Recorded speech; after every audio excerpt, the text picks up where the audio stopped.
ଶୁଣନ୍ତୁ, ମୁଁ ହଉଛି ବିଜୁ ଜନତା ଦଳର ପ୍ରତିଷ୍ଠାତା ସଦସ୍ୟ। ମୋର ପ୍ରିୟ ନେତା ହଉଛନ୍ତି ଶ୍ରୀଯୁକ୍ତ ନବୀନ ପଟ୍ଟନାୟକ। ମୋ ପ୍ରିୟ ଦଳ ହଉଛି ବିଜୁ ଜନତା ଦଳ।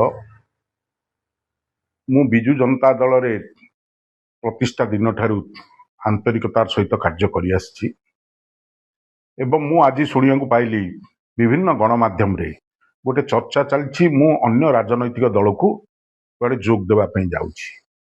ଇଏ କେବଳ ଗୋଟେ ଆଲୋଚନା, ଏଥିରେ କୌଣସି ସତ୍ୟତା ନାହିଁ। ମୁଁ ବିଜୁ ଜନତା ଇଏ ଗୁଜବ ମାତ୍ର।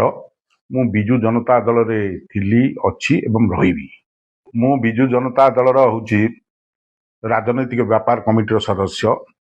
ମୁଁ ସେ ବୈଠକରେ ଯୋଗ ଦିଏ। ମୋର ବ୍ୟକ୍ତିଗତ ଅସୁବିଧା କାରଣରୁ ମୁଁ ଗୋଟିଏ ଦୁଇଟି ବୈଠକରେ ବର୍ତ୍ତମାନ ଯୋଗ ଦେଇପାରିନି। ତାକୁ ନେଇ ଯଦି ଚର୍ଚ୍ଚା କରାଯିବ ବିକ୍ରମ ଆରୁକୁ ଅସନ୍ତୋଷ ଅଛନ୍ତି, ଇଏ ଅମୂଳକ ମାତ୍ର।